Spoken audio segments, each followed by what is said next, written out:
भारत के लोगों ने इन मंत्रियों के ट्वीट पर अपने रिप्लाई में जाने की ट्रिप्स कैंसिल कर दी। मालदीव्स की जो ऑलरेडी बुक की हुई ट्रिप्स थी वो कैंसिल की जाना शुरू हुई। ऐसी स्थिति में बाढ़ आ गई लोगों के मैसेजेस की, जिसमें लोगों ने कहा कि उन्होंने मालदीव्स जाने की अपनी टिकट्स कैंसिल कर दी हैं, फ्लाइट्स टिकट्स कैंसिल कर दी हैं। बहुत सारे सोशल मीडिया पर मैसेजेस वायरल होने लगे। लोगों ने होटल्स बुकिंग कैंसिल कर दी, फ्लाइट टिकट मालदीव्स के लिए कैंसिल कर दी और बहुत सारे सोशल मीडिया पर इस तरह के मैसेजेस की अंबार आ गई। एक मंत्री के बयान के कारण मालदीव्स से 8,000 से अधिक वो होटल्स की बुकिंग कैंसिल हो गई और 2,500 से अधिक फ्लाइट के टिकट्स जो कि मालदीव जाने वाले थे वो कैंसिल हो गए। इसके परिणाम स्वरूप सरकार जो मालदीव की है वो दबाव में आई और आकर उन्होंने अपना एक ऑफिशियल स्टेटमेंट जारी किया। ऑफिशियल स्टेटमेंट मालदीव सरकार की सफाई बना, जिसमें उन्होंने अपने 3 नेताओं को सस्पेंड कर दिया। यहां न्यूज देख सकते हैं, statement by the government of Maldives. Statement है गवर्नमेंट ऑफ मालदीव्स का। The government of Maldives is aware of derogatory remark on social media platform against foreign leader and high ranking individuals. These opinions are personal and do not represent the view of government of Maldives। कि ये government of Maldives का view नहीं है, उन लोगों का व्यक्तिगत view था, लेकिन इस कारण से क्योंकि उन्होंने इतने हाई प्रोफाइल व्यक्ति के बारे में ट्वीट किया या उनके बारे में इस तरह की टिप्पणी की, इसलिए हम उनको अपने पद से सस्पेंड करते हैं। The government believes the freedom of expression should be exercised in democratic and responsible manner and in way that do not spread hatred, negativity and hinder close relationship between the Maldives and its international partner. Moreover, the relevant authorities of government will not hesitate to take action against those who make such derogatory remarks।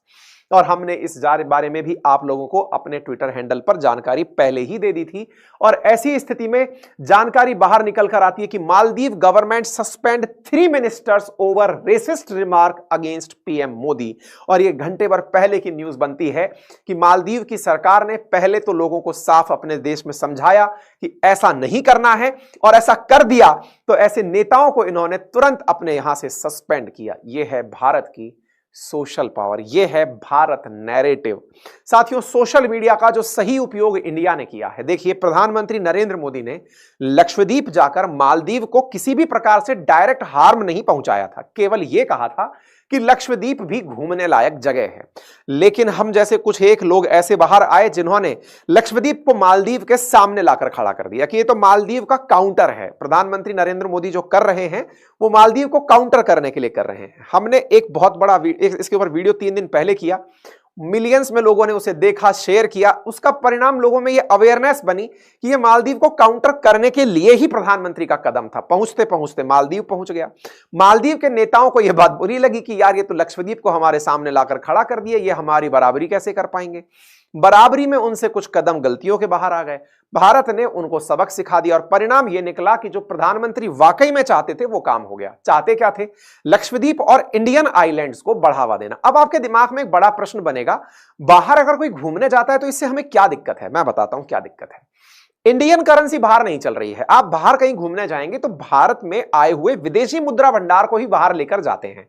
अब dollars खर्च करने के लिए बाहर जाते हैं और भारत की विदेशी मुद्रा भंडार खत्म ना हो, यह भारत की सबसे बड़ी मंशा है। भारत चाहता है कि टूरिस्ट इंडिया घूमने आए, अपना डॉलर खर्च करें, इंडिया में डॉलर की वृद्धि हो, विदेशी मुद्रा भंडार हमारा बढ़े, विदेश जाकर अपना पैसा बाहर खर्च करें। इससे क्या मतलब है? अगर भारत के लोग भारत में घूमेंगे तो लोकल लेवल पर टूरिज्म इंक्रीज होगा। टूरिज्म एक सर्विस इंडस्ट्री ऐसी है जिसमें कई तरह के लोग इन्वॉल्व होते हैं। लेकर के आप जब किसी स्टेशन पर उतरते हैं, वहां पर ऑटो टैक्सी ड्राइवर से लेकर होटल तक इन्वॉल्व होते हैं। लोकल लेवल पर घुमाने वाले लोग as a tourist guide involve होते हैं। यानी कि कई तरह से आप टूरिज्म में लोगों को डायरेक्टली और इनडायरेक्टली जॉब ऑफर कर पाते हैं। और ऐसा अगर भारत में होता है तो भारत की बड़ी आबादी के लिए बहुत सारे जॉब के ऑप्शंस क्रिएट टूरिज्म के माध्यम से होते हैं। और यही कारण है कि हम इंडियन आइलैंड्स को प्रमोट कर रहे हैं और इंडिया के टूरिस्ट डेस्टिनेशन को सरकार प्रमोट कर रही है।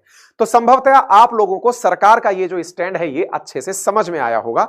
शिवना और उसके साथ के 2 अन्य डिप्टी मिनिस्टर मालशा और हसन जिहान को फिलहाल के लिए सस्पेंड कर दिया गया है।